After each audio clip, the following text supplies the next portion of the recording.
নমস্কার। কৃষ্ণকালী মায়ের জয়, কৃষ্ণকালী মায়ের জয়, কৃষ্ণকালী মায়ের জয়। বন্ধুরা সব তোমরা কেমন আছো? হ্যাঁ, ঠান্ডাতে আমিও ঠান্ডাটাতে খুব একটা ভালো নয় শরীরটা। একেই তো বয়স্ক মানুষ, বুঝতেই পারছো, তারপর এত ঠান্ডা। ঠান্ডায় সকাল থেকে কাজকর্ম টুকটাক করে করতে হয় বাবা, খুবই কষ্ট হয়। হুম দেখি বন্ধুদের সঙ্গে একটু গল্প করি, আমার তো গল্প করার সঙ্গী তোমরা, তোমাদের সঙ্গে গল্প করি, ভালো লাগে মনটা। আর আমার গল্প মানে কৃষ্ণকালী মায়ের মন্দিরের সম্পর্কে বলা, কারণ কৃষ্ণকালী মা খুব জগৎ বিখ্যাত, মায়ের খুব মহিমা আছে সত্যি। যারা এসেছে দেখেছে তারা জানে। হ্যাঁ, এবার তারা তো বটেই, উপরন্তু আমি আমার নিজের দিক দিয়ে বলছি। হ্যাঁ, মায়ের মহিমা খুব, কারণ আমার অনেক শরীরে ব্যথা যন্ত্রণা সব হয়েছে। ব্যথা যন্ত্রণা আমার আগের থেকে অনেক অনেক কম। আমি ওষুধও খাই। ওষুধ খেলে কী হবে? ওষুধ খেলেও মায়ের মন্ত্র জপ করি। ওষুধও খেতে হবে, মায়ের মন্ত্র জপ করতে হবে। মায়ের মন্ত্রটা খুবই মানে কী বলবো, বিখ্যাত। আর মায়ের মন্ত্র যদি তুমি ঠিকমতো, হয়তো সবসময় তো আর 108 বার হলো না, হয়তো যখন সময় পেলে 108 বার করলে, নাহলে যতবার খুশি ততবার করলে। ঠিক আছে বন্ধুরা? তারপরে আমিও তাই করি, আমার ভালো লাগে খুব।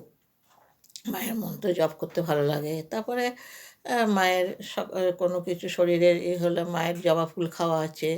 সকালবেলায় একটা বাসি মুখে জবা ফুল খেতে হয়, খেয়ে 1 গ্লাস জল খাও জবা ফুলটা খেয়ে। আর কেউ যদি জবা ফুলটা এমনি কাঁচা না খেতে পারো, গুঁড়ো করে রেখে দেবে, দিয়ে এক এক চামচ করে নিয়ে খাবে, খেয়ে জল খেয়ে নেবে। বুঝেছো বন্ধুরা? তোমরা একবার এসে দেখো। হ্যাঁ, ভালো লাগবে তোমাদের, অবশ্যই ভালো লাগবে। তারপর ওখানটায় অনেকটা বড় মাঠটা আছে, অনেক প্রচুর দোকানদানি আছে। হুম ঠাকুরের ফুল মিষ্টি কিনলে সে দোকানও আছে। তারপর ধরো কেউ মনে করো তাড়াহুড়ো করে আসতে পারো না, তার আগের দিন এলে এসে ওখানে বাড়ি ভাড়া পাওয়া যাবে। যেরকম পয়সা সেরকম বাড়ি ভাড়া পেলে থাকলে, দিয়ে তারপরের দিন সকালবেলা পুজো টুজো দিয়ে তোমরা বাড়ি চলে গেলে। সব রকমই ব্যবস্থা আছে। তারপর লাইন দিয়ে পুজো দেওয়া, কোনো সিস্টেমটা ভালো। হ্যাঁ, কেউকে আগে পুজো দেবো পরে পুজো দেবো, তোমার পয়সা আছে বলে আগে হবে, যার পয়সা নাই বলে পরে, সেসব না, সব একসঙ্গেই। বুঝেছো বন্ধুরা? তা একবার এসে দেখো, ভালোই লাগবে। বহুত দূর দূর থেকে মানুষ আসে, কত দূর দূর থেকে আসে কি আর বলবো, অনেক দূর। কলকাতা, দুর্গাপুর, বর্ধমান তো কাছে, আরও তোমার ওই বাইরে থেকে, বিশাখাপত্তনম থেকে আসে, গুজরাট থেকে আসে, রাজস্থান থেকে আসে, প্রচুর আসে। এমনকি আমেরিকা থেকেও এসেছে। তাহলে ভালো হয় বলেই তো হয়, ভালো হয় বলেই তো ধরো মানুষ আসে। রোগবালাই সেরে যায়, কত দামি দামি সব রোগ হয়। হ্যাঁ, ওষুধও খাচ্ছে।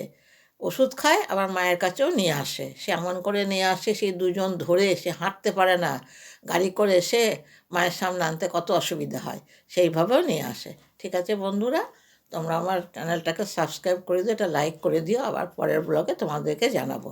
হ্যাঁ, ঠিক আছে, আসছি। নমস্কার। কৃষ্ণকালী মায়ের জয়, কৃষ্ণকালী মায়ের জয়, কৃষ্ণকালী মায়ের জয়।